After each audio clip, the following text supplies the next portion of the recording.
And it is still the first trading day in the month of December. Hope November was good for you, but you're watching Business Incorporated live right here on Channels Television. Here's what's coming up in the next 55 minutes.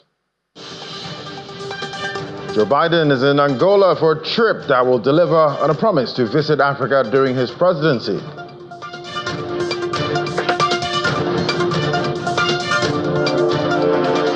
And Kenya's inflation accelerated in November, advancing for the first time since August.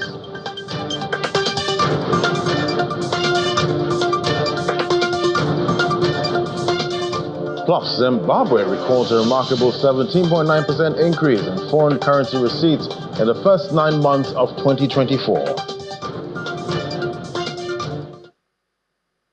It's good to have you. I'm Ladi Williams, and we see the trading for December kicking off strong at this point with gold prices first. The four-session rally that has been halted at this point, $2,636 for spot gold, down 0.7%. U.S. gold futures also down by 0.8%, 2,658%. So we're seeing investors there awaiting some U.S. economic data for cues on the Federal Reserve's monetary policy outlook. So all eyes on this week on what to expect for the last meeting that's in the U.S. for the U.S. Fed. The last rate setting meeting that's for 2024 that's coming up in December. We see the dollar index gain about 0.5%, making the bullion costlier for holders of other currencies. So after slipping about 3% in November, that's for gold.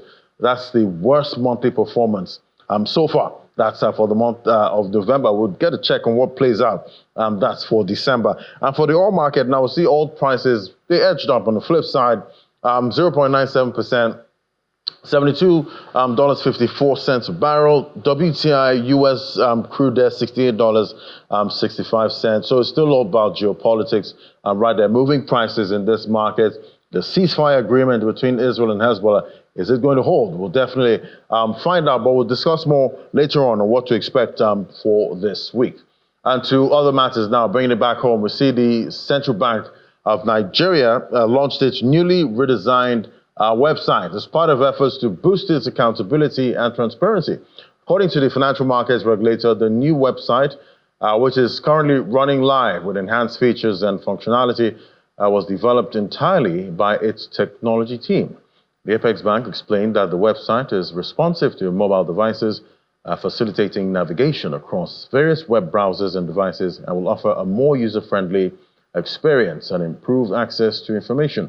The CBN also mentions that revamped platform also introduces a variety of new content aimed at providing a more comprehensive understanding of its mandate.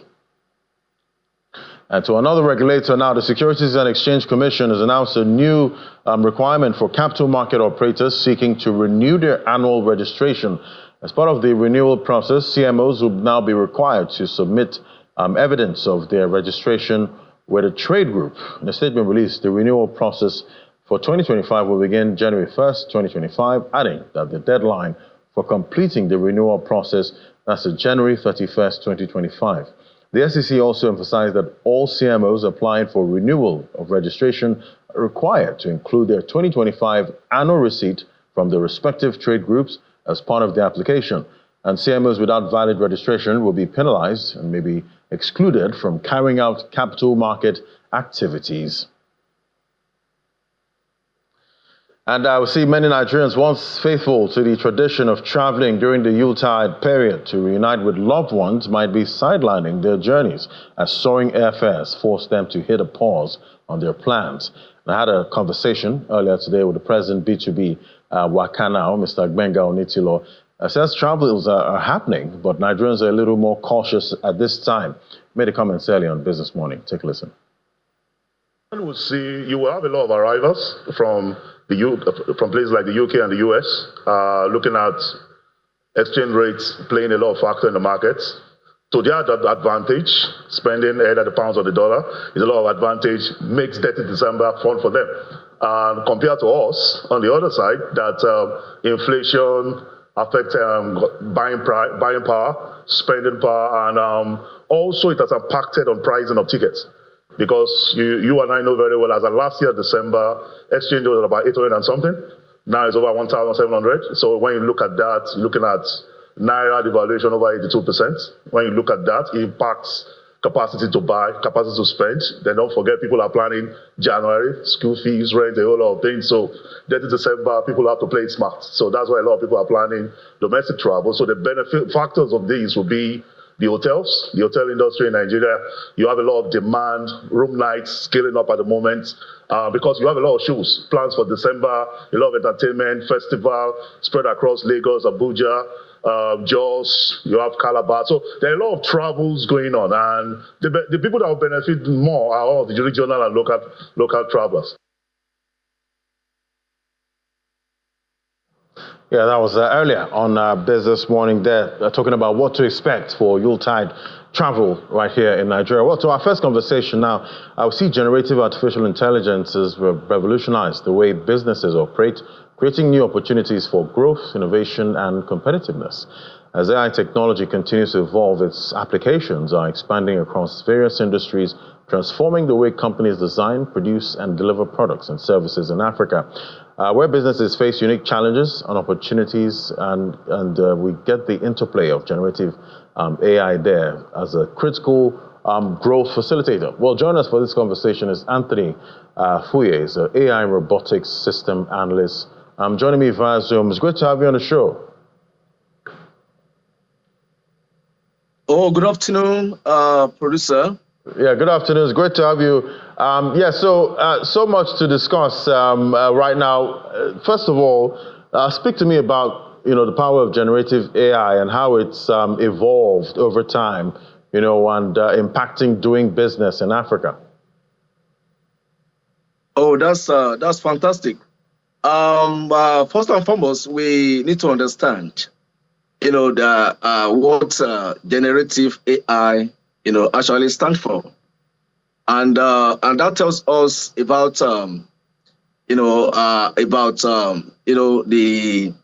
the class, as far as AI is concerned. AI as artificial intelligence, of course, is something that nearly everyone, is adopting when it comes to business, because everyone wants to optimize. They want to, efficiency in their production. And so when we talk about generative AI, is a class. It's a class of artificial intelligence, that adopts the kind of techniques, that has help in optimization. What it does is that it helps in creating a new data, new data sets, new content, by learning the structure and the pattern of an existing large data. So by the times it comes up with new data sets, that give us an output in form of text, images, video, and audio. And this is practically what everyone needs in the area of generating, maximizing the outputs as far as business is concerned. So it's something that has caused revolutionization in the whole world.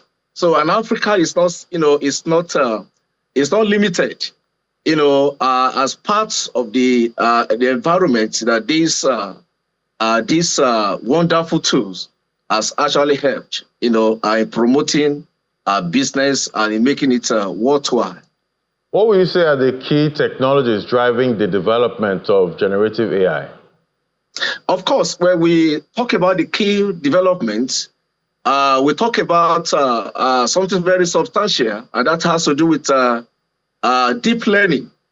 We talk of deep learning. We talk of neural networks. And we also talk about generative AI, which we'll be talking about. We're talking about the generative AI. AI model. Then we talk about the generative adversarial networks. We also talk about variational network as well, and also transformer. So those are the key techniques, that makes generative AI to stand out. And if anybody is going to, adopt this tool, those techniques, has to be embedded and must really, optimize it to get an efficiency. Definitely, we're seeing right now a lot of conversations about tax in Africa and right here in Nigeria. Are you seeing at some point where artificial intelligence and generative AI have a role to play when it comes to tax administration? Are you seeing that in the near future? Yes, I've seen that because part of the things that part of the sector that has actually make use of generative AI is it has to do with finance. And when we talk about finance, we are talking about computation. We are seeing how we can we are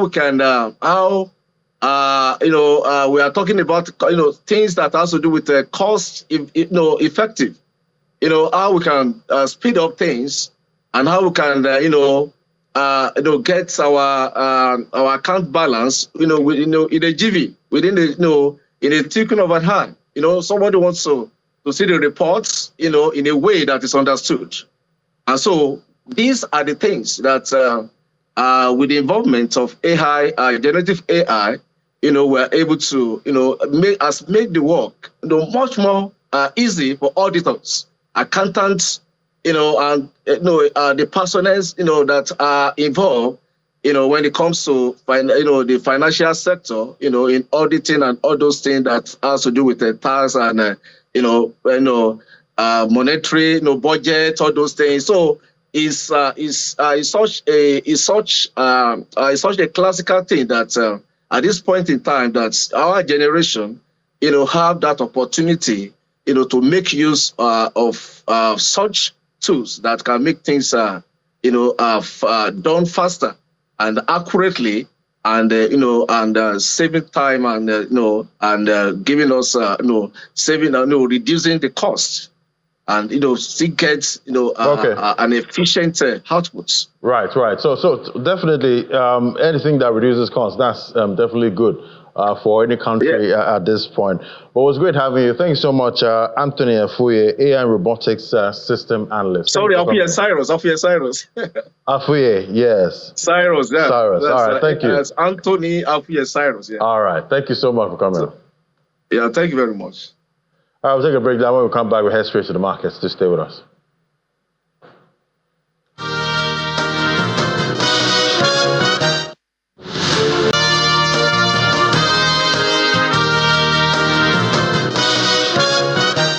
Welcome back. Well, the trading month of December, they're moving on at this point. But let's get the details of what to expect for this trading month. We have Anete Edit with the details. Good to have you, Anete, and happy new trading month.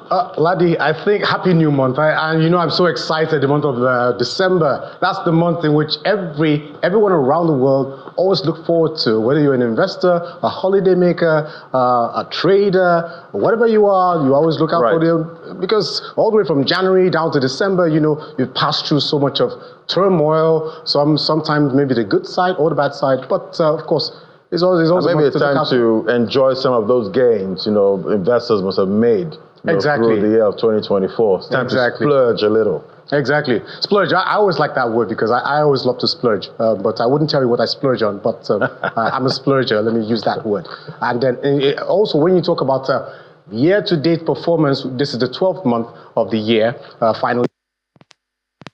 Still in the positive terrain, at some point, we had reached 100,000 level for the all-share index.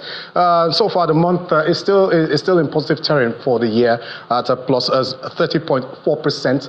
Year to date, let's say we've pulled back from where we were at about maybe some plus 35 points something percent. But so far, we're still rated among the top 20, which we'll be doing that end of the year report, maybe later at the end of this month. Fantastic. Of course, Ladi, I'm sure you'll be looking out for that. Definitely. Maybe you do that report. Definitely. Okay. Okay, so now let's get started with the first trading day of the month of December for major markets. And we always start from the home front on the African continent. That's Nigeria here, where we see the all-share index making a green print there. Last week, we saw that the market, it ended the week in the red, no thanks to profit taking. The profit taking on shares of the likes of MTN Nigeria, the likes of GTCO, and the likes of Seplat, which outweighed gains from WAPCO, Wando, and FBNH, which is now called First Holdco. So we saw that negative sentiment, and more of the market, we saw more profit taking, wiping off about more than 63 billion naira from the market, and that's in contrary to what we had for the month of October, where we saw, first of all, we saw 63 billion naira being wiped off from the market, and that's in contrast to 2.5 trillion naira gain recorded in the month of October. So it wasn't a November to remember, it was actually a November to forget for the market. So still talking about the market here, Johannesburg Stock Exchange at intraday, that's a whopping 1.04% intraday gain. And of course, it has married its way up to the 85,000 level, almost into 86,000 points, but midway's in there. And for the other two markets on the African continent, we see the EGX 30 in the red, 0.45%. 30,000 is still the magic number for that market index there on the eastern side of Africa. And for the Nairobi Stock Exchange, as at the close of Friday's trading session, it was in the green, closing the month of November up 0.80% at 111. But this number, we saw it rise to about 111 thereabout, but that number has receded to just about a triple one there, 0.53 for the close of Friday's trading session. So that's it for the market. And now let's talk about what to expect for Nigeria's markets, the financial markets, where we take a look at both the bonds, the treasury bills, the equities markets, as well as the forex market. Starting off, like I mentioned, on the financial markets there. Currently, the federal government is targeting to raise about $1.7 billion from the Eurobond market. So, that's to fund the deficit in the 2024 budget. So investors are also looking out for how that yield will impact on them. So tomorrow we'll get more details about this Eurobond issuance offer, and which was announced earlier by the Minister of Finance, Mr. Wale Edu. Although he did not announce the issuance date for other foreign bonds, he stated that the authorities are working to submit a borrowing plan to the National Assembly this year with the aim of securing approval as soon as possible. So that's on one side. So also we'll be having a sukuk, the federal government will be having a sukuk issuance. So we'll also get to talk about that in the course of the week. Still with the market outlook, we see the bonds market. Last week we saw it was a quiet trading there, where we saw the Central Bank's Monetary Policy Committee raising the interest rate, and that was for the sixth time so far this year, and of course the highest, 27.5%. So now for this week, for the start of the week, investors, I spoke to one of the traders as well as an analyst. So they say what they're expecting is a quiet proceeding, and this is because they're reassessing their portfolios ahead of the last auction of the year. So far, maybe that will come in this week. We'll get to hear that from one of our market analysts in the course of the week. And for the treasury bills, we're also expecting that the yields will trend higher due to waning demand for the bills there. And for the other two expectations that we have for the market, for the forex market, the markets traders are expecting that the FX level will come in stronger. They're anticipating the current Eurobond issuance, like I mentioned, $1.7 billion. So that will trickle into the market and boost Nigeria's forex reserves level, which has, of course, crossed into the $40 billion level. At some point, we saw it making a pullback, no thanks to the series of intervention on the side of the central bank, because the central bank is trying to ensure that there's much liquidity, forex liquidity for the market, as well as to strengthen the Naira, which, of course, has been taking a bashing left, right, and center, both on the NAFEM, the NAFEX, as well as the street, or what you call the parallel market. And finally, for the equities market, which is always in the center focus, investors are expecting that there will be a cautious trading due to the absence of strong catalysts for their sentiment. So that's it so far for the markets.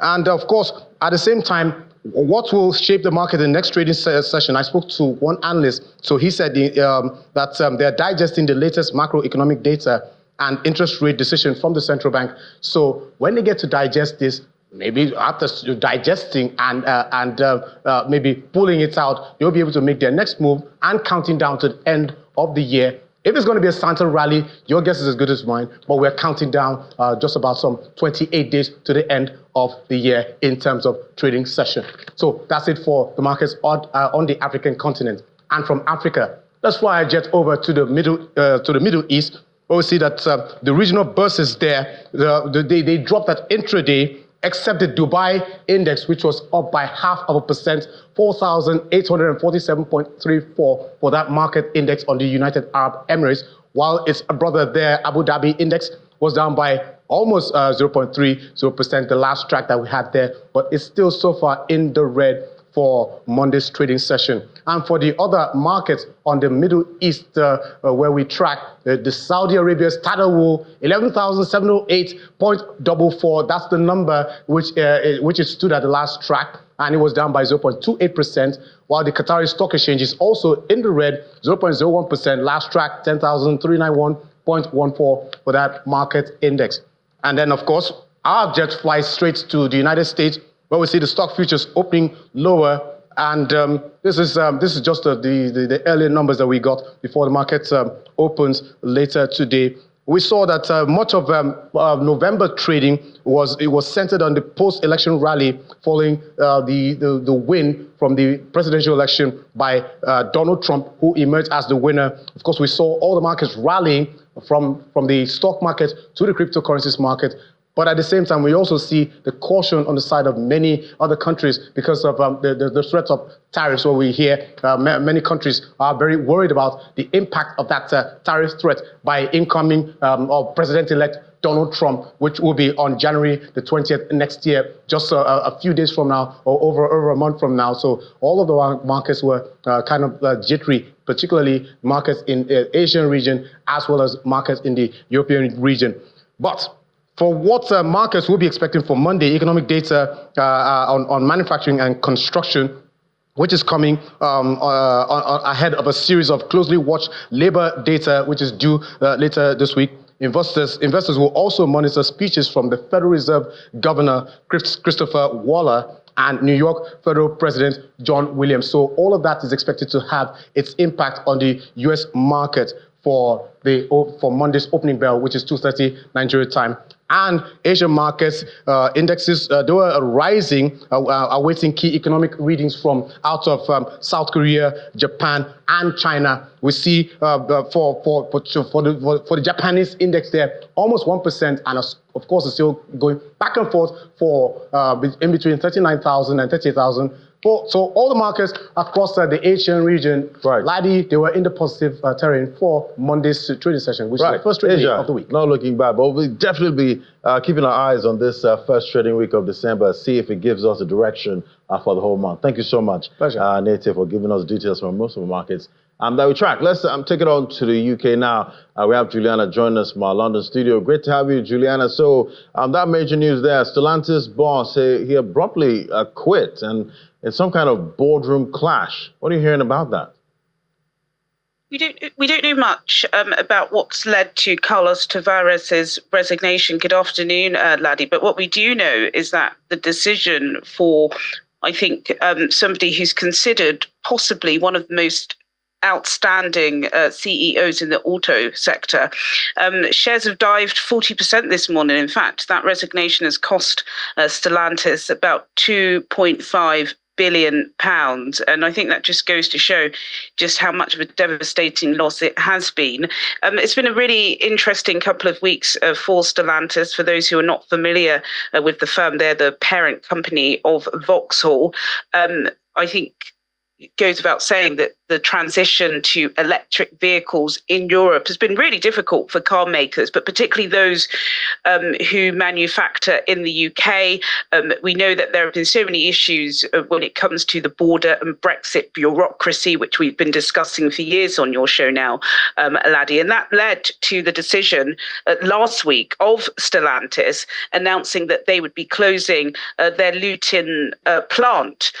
Now, that car manufacturing plant in Luton, which is an area just north of the British capital, that's been open for 120 years. So you can imagine having such a significant job cut news just a couple of weeks before the festive period was not great, particularly for that community who have relied so heavily for decades for these jobs. So Stellantis, when they made that announcement last week, they said they blamed it on these stringent government EV positions, whereby in just a few years' time, there is going to be an outright ban in the UK for any new diesel or petrol vehicles being manufactured. And that is what Stellantis have been struggling with. That led to the closure of this plant. And then, of course, a week later, we hear that Carlos Tariffs has resigned with immediate effect. So, yes, lots of speculation. Of course, there are going to be suggestions that there were scuffles in the boardroom. But yes, we shall have to wait and see. But certainly that news this market has rocked the city, Laddie, which is what has led to £2.5 billion being wiped off their market capitalization, which is an extraordinary figure. Yeah, definitely a big maker there. The likes of Chrysler, Vauxhall, Jeep, and Fiat and Peugeot. So definitely that's going to have an impact so far. But we see a gauge of British manufacturing activity that was released today, but it's pointing to the sharpest contraction in 9 months. Yes, that's right. The S&P, they've been looking at manufacturing, and of course they take a forensic look at the UK economy, which is segmented into manufacturing, production, services. And once again, we're seeing that manufacturing is really struggling in the UK. They've got a benchmark number of 50. Anything below 50, which comes in, is considered a contraction. And it slipped once again in November to 49.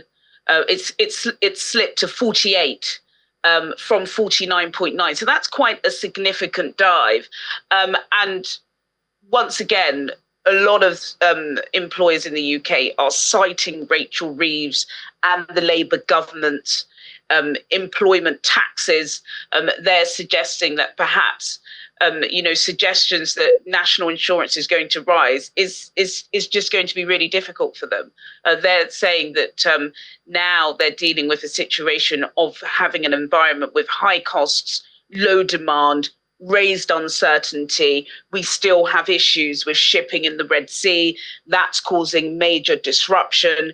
Now President-elect Donald Trump is threatening a global goods tariff. That's causing, anxiety amongst manufacturers who are already strained. So I think there just appears to be a pile-on, which is not coming at a great time, because we are getting to the end of the year and employers would want mass orders. But because we're also dealing with a significant cost of living crisis, it does appear that perhaps consumers are holding back too, which means demand is low. Right, and talking about demand and price, we're seeing house prices rising at the fastest pace in 2 years, and that's ahead of a stamp duty increase that's coming to force next year. Yeah, that's right. Should we have a look at the market numbers, Laddie? Right, sure. We do have the market numbers here. Let me just grab them out for you.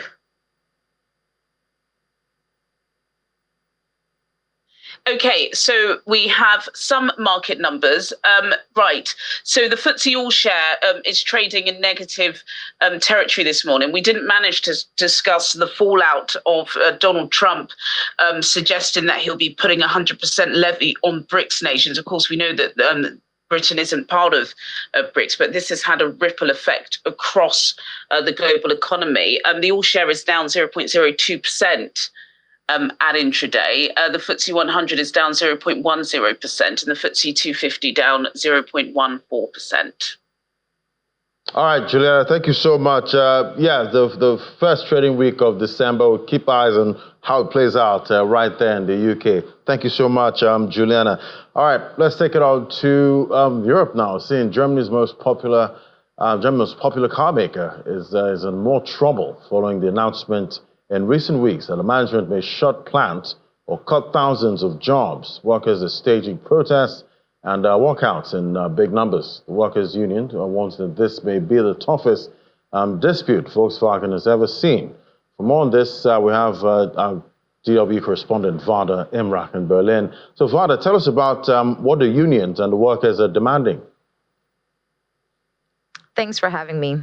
Well, Laddie, today thousands of workers are slated to strike in a wage dispute that has escalated ever since Volkswagen announced layoff plans and plans to close some of its factories here in Germany.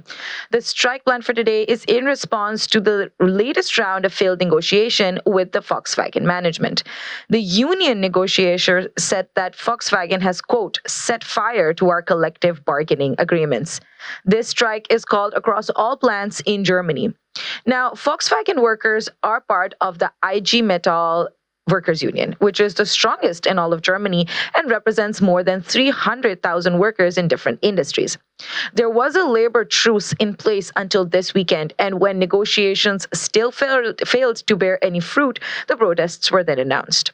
What do they want? Well, they want their 120,000 people strong workforce to be protected and to avoid wage cuts as much as it's possible. And what does the crisis hit automaker, what do they say? So Volkswagen is pushing employees to agree with a 10% pay cut with layoffs still on the table. The company also said it really respects workers' rights and wants to encourage constructive dialogue and to, quote, reach a lasting solution that is collectively supported. Of course, these all sound like the right things to say, but the fact that since the cost-cutting announcement, none of the negotiations have still worked is a bit worrying. Now, the automaker is experiencing some of its toughest times. In October, the company reported a 64% drop in Q3 profit. And it was economic reasons that led the company to shut their plant in Xinjiang province in China last week. Germany's biggest automakers, Volkswagen, BMW, and Mercedes-Benz, have all downgraded their profit forecasts for this year. And the trouble in the auto sector is evident in Europe as a whole as well.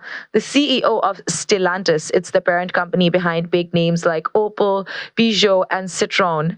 And this CEO has left before his term ended. And this has caused some trouble and led the company to lower their own profit forecast for this year as well. So there does seem to be a crisis in the auto industry. A lot of crisis there, but let's turn to the markets now. What are investors looking at today? Well, investors are watching the events in France very closely. The euro dipped as the political uncertainty in France kept the markets here in Europe under a lot of pressure. The dollar strengthened as this is an important week for the outlook for U.S. interest rates. U.S. President-elect Donald Trump also made comments on the weekend aimed at the BRICS countries and warned them against trying to replace the U.S. dollar. This also drove the currency up. Investors with money in France are faced with the possibility of the French government collapsing as the French prime minister may be facing a vote of no confidence soon. In other news, gold slid 1% as the dollar became stronger, and oil prices rose as Israel resumed strikes on Lebanon despite a ceasefire agreement in place. And that's all from here today. Thank you, Vada. Thank you, Laddie. All right, now let's take it on to what's playing out in the world of trade. I will see U.S. President-elect Donald Trump has threatened to impose 100% tariffs on a block of 9 nations if they were to create a rival currency to the U.S. Dollar. Let's talk to Wachira Karuki now, the CEO at Adam there, who'll be talking about oil and gold as well in this conversation. Great to have you, Wachira. Pleasure to be on Channels TV discussing global markets.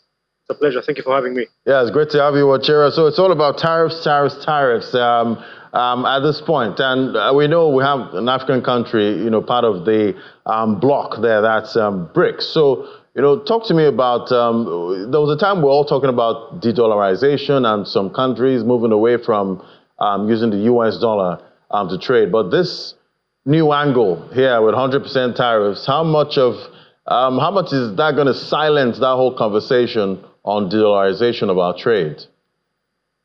Good question, Ladi. So this is one of those things as us as traders and fund managers call geopolitical risk. It's tied into the economic risk, and it's a very special kind of risk because it is case by case. So Donald Trump just got elected. He's coming in on the 20th, and he's made it perfectly clear that the BRICS agenda, which is the dollarization aspect of it, which is to move to an alternative currency, whether they're trading among themselves or trading with other global entities outside of the US, that they want to use something that they'll agree among themselves. Now, just for context, BRICS is in 9 countries, all right? And how this affects Africa is that 3 of the 9 countries are in Africa: Egypt, South Africa, and Ethiopia, all right? The rest are Russia, China, and a few other countries. So for Africa, this is a pretty big deal. It's a very big deal because, first of all, those 3 countries are generally probably the top 4 economies, right, outside of Nigeria. So them being in BRICS and hoping to do that would have had a big bump up on the currency strength. And Trump coming and pouring complete water on that is just an unfortunate thing. But maybe he can compensate on the other side by giving them significant increased trade through AGOA and through other forums and other international relationships and partnerships. So I suspect that he'll shut down that particular conversation by substituting with something equivalent or more beneficial to Africans and the BRICS countries at large, right? Especially Brazil. These are all growing economies. They are about to take off in a bigger way. They have development coming in. They have capitalization coming in. They have a bit of good, stable micro and macroeconomic policies. So the currency thing was just a way to run from the political excesses of the US, but so to speak. But let's see if they will find an alternative way to go about it. Remember, the reason why this is a big deal, by the way, just for educating your viewers just a little bit, is that the US can keep on printing money, something that no other country can do because they lend money in dollars. So if they print $100 billion, it does not create inflation in the country because it's a globally acceptable currency. They can take that entire $100 billion and go trade and pay debt in, say, China, assuming they have a debt with China. They can print it and go do that. No other country has that capacity and ability. So because debt is manufactured and structured in dollars, it means they can print money, something no other country is able to do without affecting the strength of the currency. And they can do that at any point in time for any particular reason. But that's given them significant economic edge because they don't need to do well internally. They just need to go and borrow money and just pay money. I guess that's why we call it King Dollar. That's why we call it King Dollar at this point. But going forward now, let's say the BRICS countries, they actually go ahead, with their plan on using other currencies for trade. Right. Do you think they can absorb what's coming?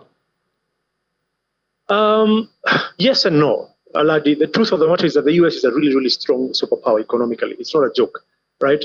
Now, especially because he said he will not bar them from trading. He said he'll put a tariff of 100%.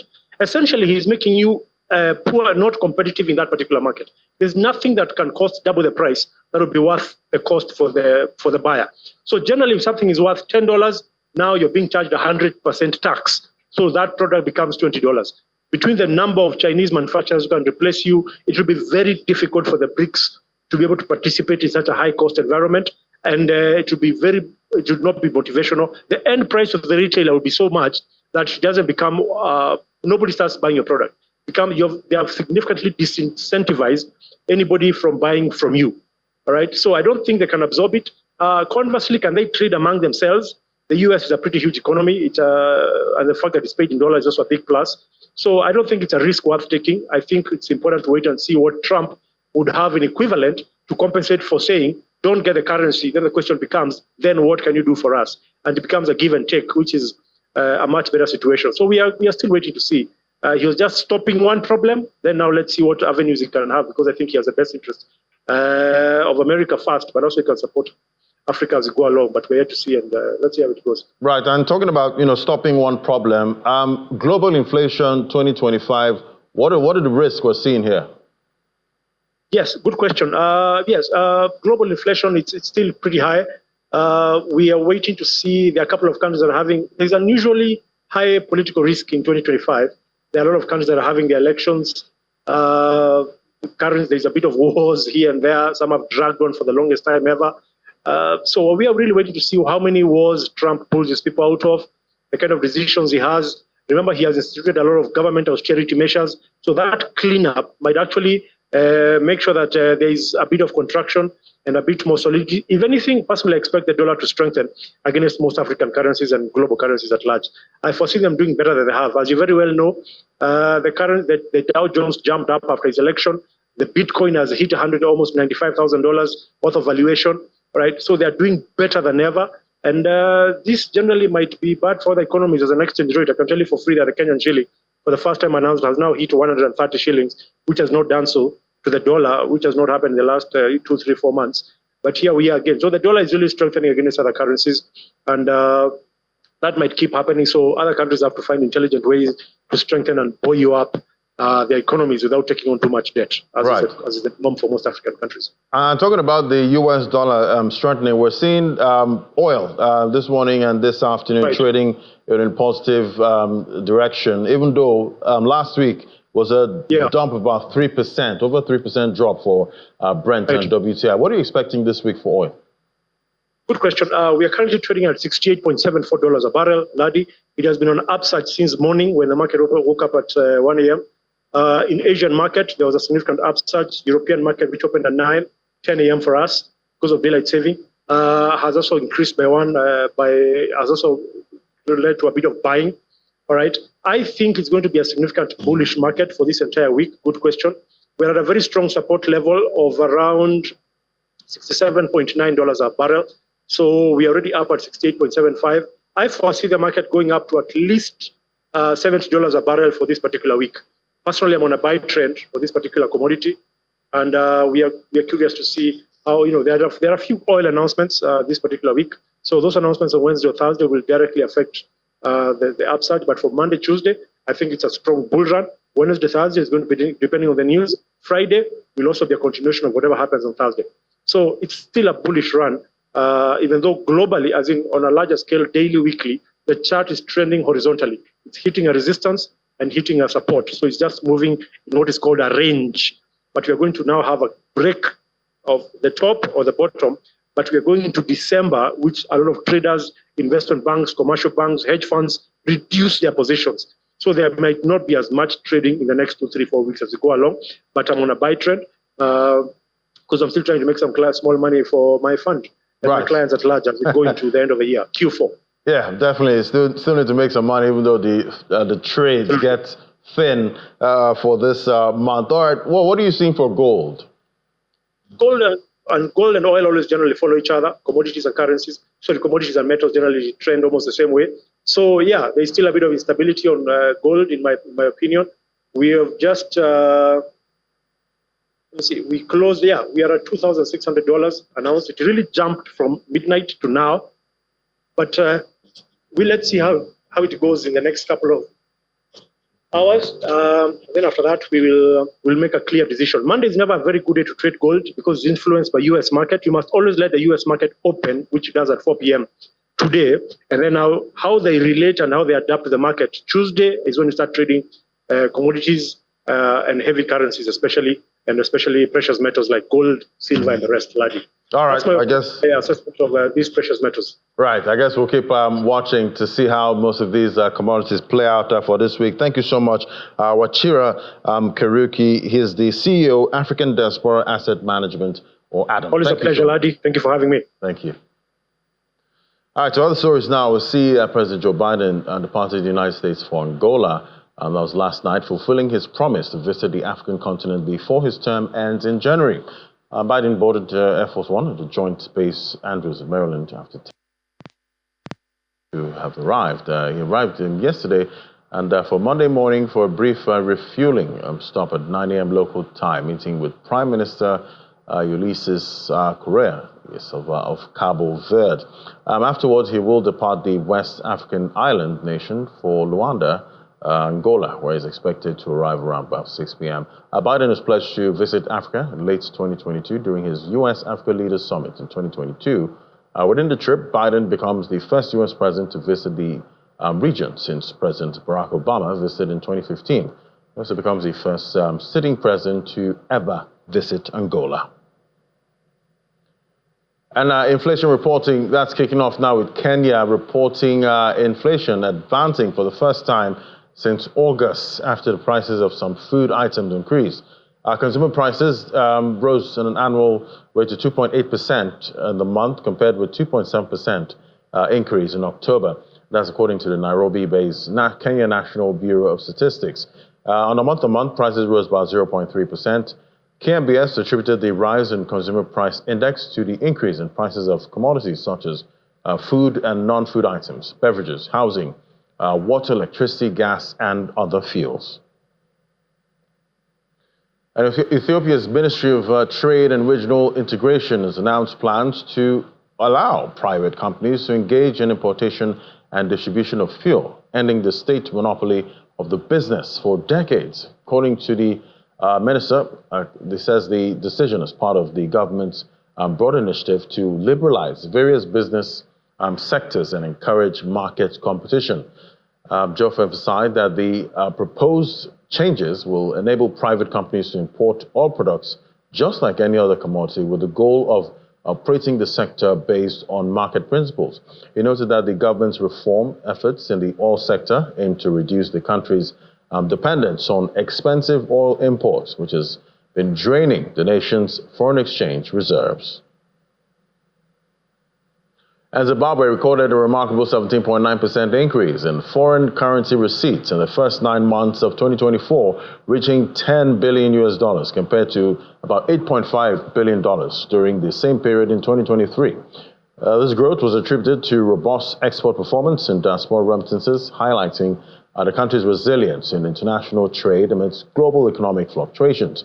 Export receipts, which accounted for about 59% of total foreign currency inflows, underscored Zimbabwe's strong position in global markets. The total value of merchandise exports that reached about $5.4 billion, marking a 3.3% increase compared to the same period in 2023. All right, now let's get a check on what's playing out with the crypto market there. We see it's mostly red on the screen with dip green for XRP. I guess XRP on a monster run at this point, taking all the shine from the big boys. That's Bitcoin and Ethereum. Ethereum about 2.77% down, and there you have it. XRP dip very deep green there. Started that run from about 50 cents and continuing at this point. That's for XRP, running over $2 per coin. I remember reporting XRP always at 50 cents earlier, but that has changed now. Let's look at the top cryptocurrencies that we track now. We see the likes of BNB, Binance Coin there, 2.88% down, 2.77% down for Ethereum. Cardano above $1. So I guess we can say the Cardano XRP run has been quite interesting so far. XRP $2.28, breaking that $2 mark, staying above it, up 18.43%. That's in 24 hours. So we're still seeing a very bullish market, even though we're seeing pullback with Ethereum and the likes of Bitcoin. Let's bring in Rume Ofi now, financial market analyst. Hello, Rume. Hello, good afternoon, Ladi. Good afternoon, Rume. So, quite interesting. See the way the market is playing out at this point. We're seeing a pullback for Bitcoin and major altcoins, but XRP continues. It's like the XRP army are not stopping anytime soon. Yes, it's a good thing to see XRP do excellently well. At some point, people actually attributed XRP to be a stable coin. Now it's proving all of them wrong. You know, a couple of us then saw XRP being delisted from major exchange platforms. And here we are, it's moving like crazy. But the truth is, when coins like this move, it's just anticipation of something better in the future that's going to happen. So the SEC has been on their neck. You know, here and there, they've been in and out of court. So previous bull run, I've seen XRP not even do well. So with the hope that Gary and Gensler is going away, expectations are there. And with the fact that Donald Trump is coming back, that's Donald Trump 2.0, is about coming next year. So all of the expectations are the reasons why kind of inflows are coming into the market. So if you ask me, I would say it's institutional FOMO somewhat that is making the market rise. I don't know how long it's going to last because when things like this happen, most times retailers usually rush in at the top and they lose money. When it goes down a bit, then it goes up again. But for now, I think a lot of persons, myself inclusive, expecting a possible altcoin season in a few months and weeks to come. Talking about the exit of Gary Gensler and crypto community, happy and embracing that move there by the Trump-led presidency. He did promise he would fire Gary Gensler once elected. But is it really a good thing for the crypto industry to have somebody like Gary Gensler out of the way? Was his tough love on crypto not good for crypto in the US? All right, so I'm going to say I'm going to be indifferent right here because a lot of people in this crypto industry are just about the